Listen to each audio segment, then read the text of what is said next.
بسم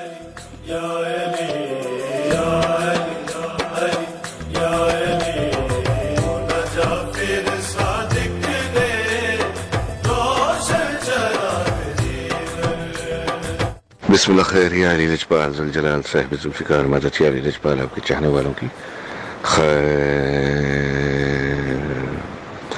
صدا خیر و سچی شان حضرت کرار علیہ السلام کی مباہلہ میں ایک طرف وہ عیسائی آئے اور ادھر سے رسول خدا، تو لعنت کس پہ ہونی تھی؟ معصومین کو جھٹلانے والوں پہ؟ جی علی لسان اللہ، علی وجہ اللہ، مولا کائنات کیا فرما رہے ہیں اور نصیری آگے کیا تکرار کر رہے ہیں، تو وہ کس کو جھٹلا رہے ہیں؟ اس نے علی کو اللہ مانا لیکن سچا نہ مانا، ایسا ہی ہے جی۔ پھر معصومین کی احادیث سے یہ واضح ہے، مولا کائنات نے کئی دفعہ فرمایا معصومین، کہ امام رضا سے، امام موسیٰ کاظم سے بھی پوچھا گیا کہ کربلا میں مولا حسین کی ذوالفقار ہر ایک کو کیوں نہیں انہوں نے جو سامنے آیا مارا، اس میں سے چن چن کے کیوں مارے؟ صفین میں مالک اشتر نے مولا علی علیہ السلام کو سے جب بات کی، مولا علی علیہ السلام نے بھی یہی جواب دیا کہ مالک میری تلوار ہر اس کا سر نہیں کاٹتی جس کی 7 پشتوں میں سے بھی کسی مومن نے جنم لینا ہو۔ کربلا میں بھی پھر معصومین نے یہی بتایا کہ حسین کی ذوالفقار ہر اس کا سر نہیں کاٹتی جس کی 7 پشتوں میں بھی کسی مومن نے جنم، یعنی کہ وہ جو یزیدی لشکر تھا ان میں بھی ان کو چھوڑ دیا کہ جن کی پشتوں میں سے بھی کوئی مومن آنا ہو۔ تو اب آپ بتائیں کہ نصیری کا سر کتنی دفعہ کاٹا ذوالفقار نے؟ جی تو اب حساب لگا لیں، اگر 70 دفعہ آتا تھا تو اس کی نسلوں میں بھی کوئی مومن نہیں آنے والا۔ پھر ذوالفقار کی تفسیر میں معصومین کیا فرماتے ہیں کہ ذوالفقار کا مطلب یہ کہ ذوالفقار سے جو قتل ہوا وہ دونوں جہانوں میں ہلاک ہو گیا، دونوں جہانوں میں، یہاں بھی وہاں بھی، اس کی بخشش نہیں۔ جی تیسری بات، سنی شیعہ متفق ہیں کہ علی، رسول خدا نے فرمایا یا علی انت قسیم النار و جنت، تو جنت جہنم تقسیم کرنے والا کون ہے؟ مولا کائنات ہے۔ تو خدا فرماتا سورہ فاطر میں 12 قرآن میں کہ کبھی نہ دیکھو گے کہ میرا دستور بدلے یا میری تعویل بدلے۔ تو یہاں پہ نصیری کو قتل کون کر رہا ہے اور پھر اس کو جلا کون رہا ہے؟ جی تو محشر میں حساب لینے والا کوئی اور ہوگا، یا ارادہ بدل دیں گے، یا مولا اپنا عدل بدل دیں گے؟ یہ بتائیں۔ جو آپ کے امام کو جھٹلائیں آپ اس کی توصیف کریں گے؟ جی غور فرمائیں۔ پھر سنی کتب کو بھی مطالعہ کریں، اہل سنت میں سے، سنیوں میں جو علماء ہیں گہرائی، ان سے بات ہوتی ہے تو ان سے جب کہتے ہیں کہ تم مولا کائنات کو اتنی توصیف بھی کرتے ہو، فضائل بھی بیان کرتے ہو، تو پھر ان کو معصوم کیوں نہیں مانتے؟ تو وہ کہتے ہیں کہ رسول خدا نے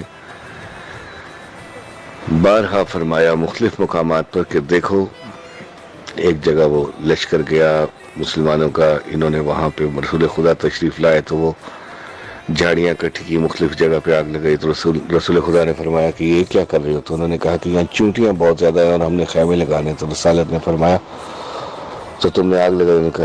رسول خدا نے فرمایا یاد رکھو کہ مخلوق کو جلانے کا حق فقط خالق کو ہے اور کوئی نہیں جلا سکتا، کسی کو اجازت نہیں۔ اور یہ 12 ہوا 2 جہاں۔ تو وہ سنی علماء یہ حدیث پیش کرتے ہیں اور وہ کہتے ہیں، پھر وہ اپنی کتب سے بتاتے ہیں کہ 1 نہیں 2 نہیں 3 جگہ پہ یا اس سے بھی زیادہ مولا علی علیہ السلام نے انسانوں کو زندہ جلا دیا۔ کن کو جلایا؟ تو یہ ان کی کتب میں بھی ہے، کن کو جلایا؟ جو علی کو اللہ کہتے تھے۔ تو وہ کہتے ہیں کہ اب رسول خدا کی حدیث ہے کہ خالق کے سوا کسی کو یہ حق نہیں کہ مخلوق کو جلا سکے۔ تو جب رسالت نے یہ کہا تو تو پھر مولا علی نے امام علی نے ان کو جلا دیا تو ہم ان کو معصوم کیسے مانیں؟ ہاں ان کی جہالت ہے وہ نہ مانیں، خالق تو خالق ہی ہے۔ بہرحال میں اس ویو سے دے دیتا ہوں بات، جیسے مولا کائنات فرماتے ہیں کہ آدم کو میں نے اپنے ہاتھوں سے خلق کیا، تو پھر آگے سے پھر آدم کی اولاد یہ نا، یہ آسان باقی جی جی جی جی جی اشارہ تھا۔ بہرحال اس میں وہی نقطہ کہ وہ اس وجہ سے مولا کو معصوم نہیں مانتے، تو مولا نے ان کو جلا دیا۔ پھر آپ کو ایسے واقعات ملتے ہیں جس کا راوی بھی عمار یاسر جیسی ہستیاں جیسے کہ کوئی بڑا سخت گناہ گار اور اس نے اپنے لیے سزا کیا منتخب کی جلانے کی، اور مولا علیہ السلام نے کہا اچھا اس کو جلا دیا، آگ دلائی اس کو بند دیا جلایا، تو آگ نے اس کو چھوا نہیں، حالانکہ اتنا سخت گناہ گار۔ تو اس نے کہا یہ علی میں جلا نہیں، تو مولا نے فرمایا جانتا نہیں، علی سے محبت کرنے والا، علی والا، علی سے ساخت کرنے والا، اس پر آگ حرام ہے، آگ اسے نہیں جلا سکتی۔ تو نصیریوں کو علی نے 70 دفعہ قتل کیا، اور اس کے بعد یہ غلط ہے جو لوگ کہتے ہیں کہ پھر چھوڑ دیا، نہیں، پھر اس کو جلا دیا۔ جی جی جی جی جی یہاں ان کو مہلت مل جائے تو وہ تو شیطان کو بھی مہلت ملی ہوئی ہے، دوسروں کو بھی ملی ہوئی ہے، اللہ ظالموں کی رسی ڈھیلی کر دیتا ہے۔ بہرحال علی کا فیصلہ نہیں بدلے گا کہ ادھر یہاں پہ یہ کیا اور آخرت میں یوں کر دیں گے۔ معصوم فرماتے ہیں کہ نحنو اسماء اللہ، اللہ کے صفاتی نام، یہ سب خوبصورت نام، یہی ہستیاں ہیں۔ آپ ان کو جبار کہیں، قہار کہیں، رحمان کہیں، رحیم کہیں، یہ ایک ہی نور ہے، یہی ہے۔ ہمارے لیے کیا حکم ہے مولا؟ تم یہ کہو۔ تو جس کو جو حکم دیا ہمارے لیے، ہمیں اس کی پیروی کرنی ہے جی، باقی بے شک یہی ہے وہ ذات جی۔ تو جتنا ہمیں ڈیوٹی دی گئی ہمیں وہ کرنا ہے، خدا اور رسول سے آگے مت بڑھو، تو جو رسول تمہیں دے وہ لے لو جس سے جی۔ تو ہمیں سنت ان کی پیروی کرنی ہے۔ انبیاء نے بھی تو انتظار کیا نا، رسول خدا نے 40 سال دیکھ رہے لوگ بتوں کی پوجا کریں، یہ کریں، لیکن جب حکم آ گیا تو تب اعلان۔ ولایت علی کا بھی کہ دل میں اقرار کرتے رہو سرگوشی میں، لیکن پھر غدیر کے بعد اب اعلان۔ تو جب ہمیں اجازت دیں گے نا امام زمانہ، تو اتنا جتنا ہم نے امام سے آگے نہیں بڑھنا، جتنا کہا اتنا۔ ہاں مانتے ہیں ان کو، جل جلالہ بھی مانتے ہیں، تمام صفات کے مظہر ہیں سب مانتے ہیں، لیکن کہتے کیا ہیں، کرتے کیا ہیں، وہ جتنا انہوں نے ہمیں کہا، جتنا کر کے دکھایا اتنا۔ دیکھنا یہ ہوگا کہ غلو ہے کیا، غالی کسے کہتے ہیں۔ سچوں کے امام صادق علیہ السلام سے کسی نے پوچھا کہ مولا غالی کیا ہے، غلو کیا ہے، تو مولا فرماتے ہیں، مختصر فہم مفہوم بتا رہا ہوں، کہ جو مخلوق کو حد سے بڑھا دے، خالق سے ملا دے، وہ غالی۔ طویل ہے حدیث، آپ کو مل جائے گی۔ تو اس نے کہا مولا اور جو آپ کے بارے میں، اس نے کہا، مولا فرماتے ہیں ہم میں تو نے مخلوق والی کیا بات دیکھی، ہم میں تو نے مخلوق والی کیا چیز دیکھی۔ پہلی بات تو یہ کہ یہ معصومین جو ہیں یہ اللہ کا نور ہیں، یہ مخلوق نہیں ہے۔ قرآن صامت کو بھی آپ مخلوق نہیں کہہ سکتے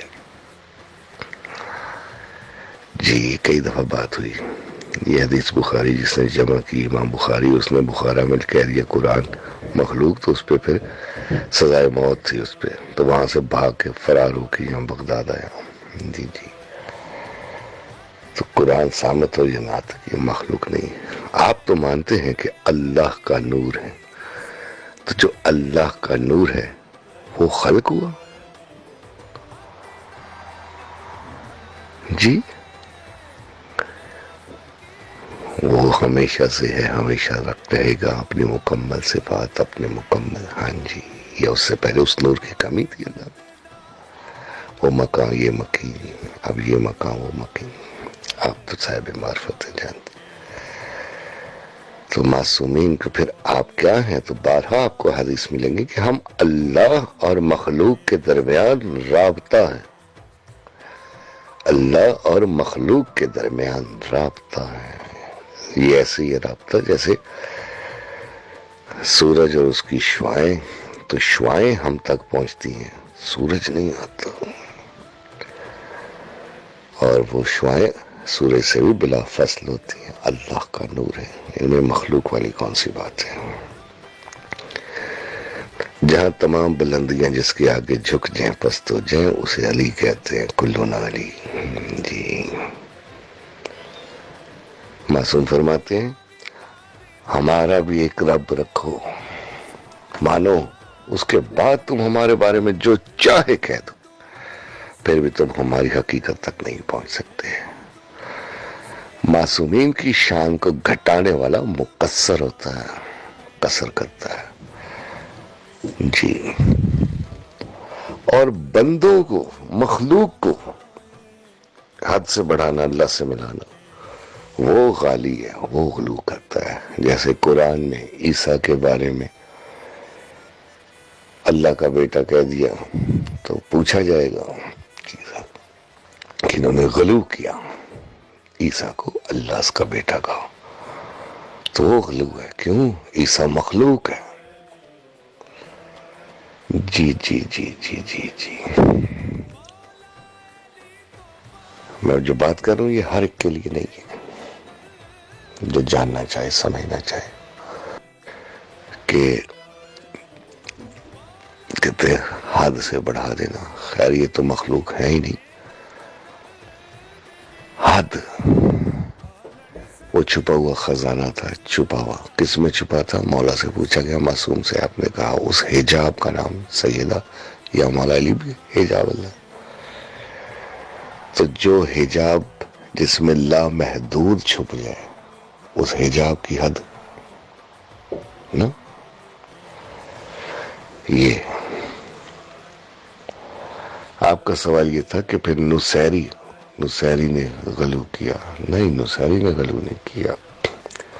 اب آپ کو سمجھنا ہوگا، عام فہم، عام مسلمان بھی یہ جانتا ہے کہ رسول خدا کا فرمان، معصوم کا فرمان، وہ سنت ہے، مستحب ہے. اگر آپ نہیں کر سکے تو اس کی سزا نہیں ہے. اور اللہ کا کہا فرض ہے. فرض کی ادائیگی نہیں ہوگی تو اس کی سزا ہے. جی وہ فرشتوں کا سردار تھا، اس نے اللہ کو اللہ مانا، لیکن اللہ نے جب حکم دیا تو اللہ کی بات کو نہیں مانا، تو وہ کیا ہوا؟ شیطان ہو گیا، روندہ درگاہ ہو گیا. جی علی ہمارے امام ہیں، اطاعت فرض ہے. نصیری نے امام نہیں مانا، رسول نہیں مانا. ایک ہی ولایت ہے یا تین ولایت؟ اس نے سیدھا اللہ کہا، اللہ مانا. تو پھر اب عمل اس نے کیا کیا؟ جب اس نے اللہ مانا تو اب تو ہر حال میں اللہ کی بات ماننی فرض ہے، کوئی ایکسکیوز نہیں. تو جب اللہ مانا تو اس نے کیا کیا تھا عزازیل نے بھی، کہ میں اللہ تیرے سوا کسی کرے. تو پھر جو اللہ کہہ رہا ہے، ذات کو مانا، بات کو نہیں. تو نے علی کو اللہ مانا، پھر اللہ کا فرمان کیوں نہیں مانا؟ اپنے اللہ کی بات کیوں نہیں مانا؟ جھٹلا رہے ہیں. شیطان نے تو پھر مہلت مانگی، اس نے تو تکرار وہی رکھی. اللہ مان کے پھر انکار کیا. جی جی جی جی اس گہرائی کو سمجھنا ہوگا. اب جو مخلوق کو حد سے بڑھا دے، اللہ سے ملا دے، اللہ تک سوائے مطہرون کے کسی کی رسائی نہیں. جی تو اب آپ کہیں گے پھر غالی کون ہے؟ اب آپ دیکھ لیں غالی کون ہے. آپ کو ایسے بھی مل جائیں گے کہ جو سلیمان محمدی کے بارے میں کیا کیا باتیں ایسی کر دیتے ہیں. سلیمان محمدی بہرحال مخلوق ہے. ذوالجناح کے بارے میں کلمے بنا لیے. اور یہ تو یہ ہوئے غالی. جی اور اگر ان کا بھی ایک رب مانو پھر ان کے فضائل اس کی حد تک آپ پہنچ ہی نہیں سکتے. جی مولا حسین کا سجدہ، مولا علی کا سجدہ جب یہ مان لیتے ہیں تو پھر غلو کہاں رہتا ہے؟ باقی اس کی صفات کے مظہر ہے، نحن صفات اللہ، اس کے اسماء یہی ہیں ہمیشہ سے ہمیشہ تک. تو ان کے بارے میں یہ نہیں. تو جہاں انہوں نے روکا وہاں رک گئے اطاعت. اور اگر مانا ہے، آپ شیعہ ہیں، اپنے امام کی بات کو حرف آخر مانتے ہیں، امام کی، اور کجا اس کو اللہ مان کے پھر ان کی بات کا انکار. جی تو یہ ہے معاملہ. صدا خیر ہو آپ کی جانے یا علی لجپال.